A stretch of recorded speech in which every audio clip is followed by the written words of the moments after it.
Ke sanai nung no o puilang kha bai hum ya wo o puilang sai ke sanai nung no o puilang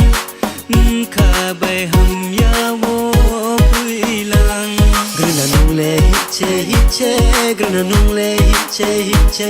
grina nung le hiche grina nung le hiche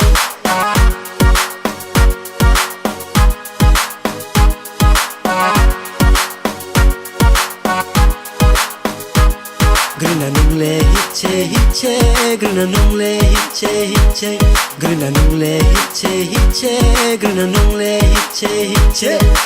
Oh I need green mark kranda I need coke mark nung le bishle ne to se nung le bishle to the se hill jota kama bai lipstick kama bai hairstyle kama bai very nice ke nung ya tumo bai Oh I need filang ma nung la I need green ma ham ya mo le ejise ni ne bai kriji se ima phunung se mu tha phunung se khau phunung se Oh I need bui ma nai thau ma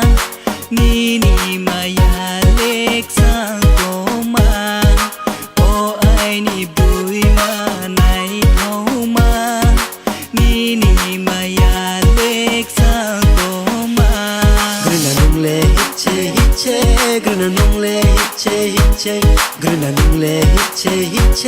grina nung le hiche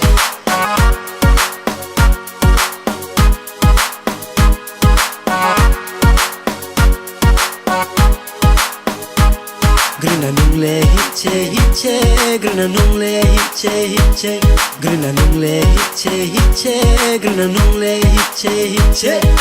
Tere tu di tar ko ma lo hi ma ya sa tu ma tan de mu kha bi ma ai khani ku ni ma nu se ai ni la ma puila ha ya mo se puila ka so mo se ju ni nu no to mo si ha ya mo pai tha mo pho nu ke ha no ka so mo pai tha mo pho nu ke ha no nu so le dei le tere so le ma ya nu no le ang le tere po mo ya Grille angle khaptang matuya nung grille angle tong thong matuya oh ai nu puilang sama phai de nu khaso tong de nu yeah come on say ke sanai nung no oh puilang kha bai hum ya wo oh puilang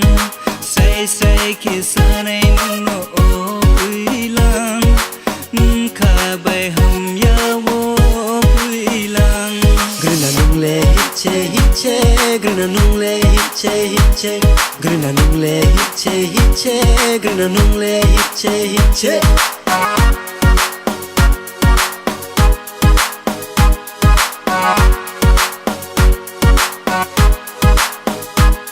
Grina nung le hiche grina nung le hiche grina nung le hiche grina nung le hiche